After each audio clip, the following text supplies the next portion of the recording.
Ito na po yung ulam namin ngayon, ubad ng saging. And guys na may chicken.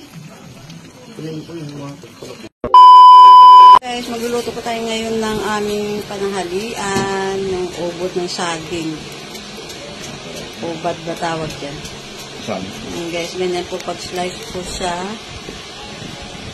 Yung prepare pa tayo ng chicken guys, igigisa lang po natin yan. Ito na po yung na-slice po na ubod.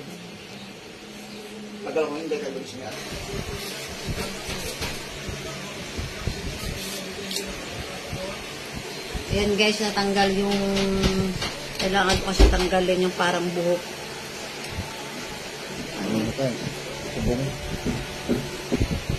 Ayan guys, ganyan po paggawa ko ng ubod. Pag nagluto po kayo, ganyan po.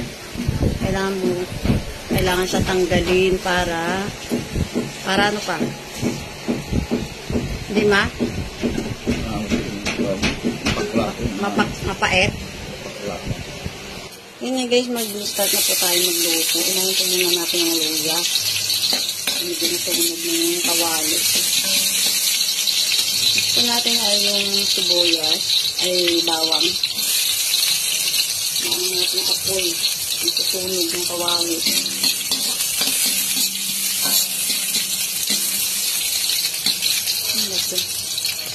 Next po ay yung sibuyas. Ayan guys, sa mga hindi kumakain ng ubad. Natikman niyo po yung guys, napakasarap. Ubad po tawag sa amin yan eh, yung puno ng saging.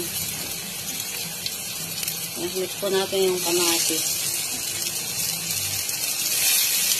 Haluin po natin hanggang sa medyo mag-brown ang sibuyas.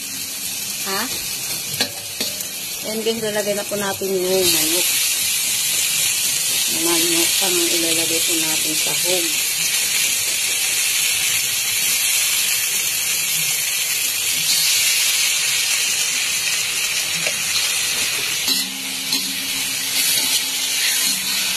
Halo lang natin muna.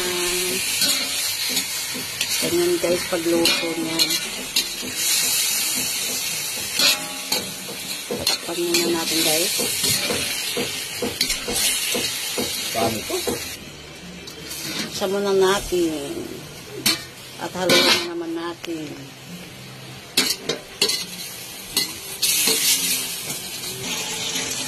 And guys, maglalagay na po tayo ng water panglaga po sa chicken. Bago nyo po lagyan po ng tubig po guys, i-gisa nyo po muna. Sa akin po kasi hindi ko po muna nilagyan ng tubig bago sa parang ibababad nyo po muna sa paggisa po guys, na wala pong tubig.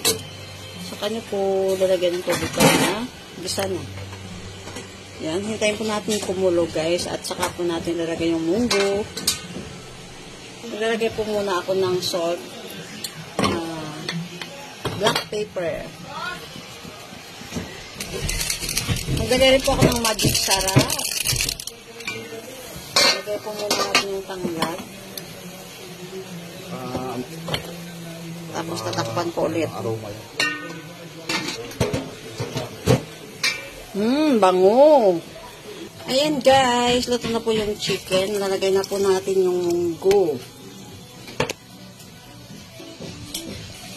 Yan, sangkawa guys ang aming ulam.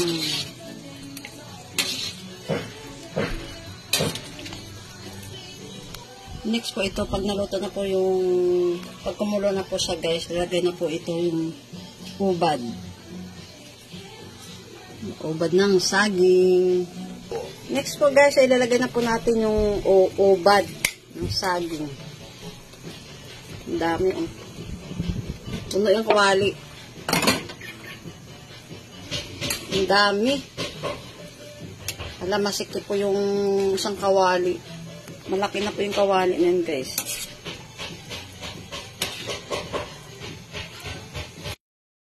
Ayan guys, guys, maluluto na po ang ubad po ng saging. Ito po yung ulam namin ngayon, tanghalian. O, diba? Napakarami po guys. Ilagay ko na po yung sili green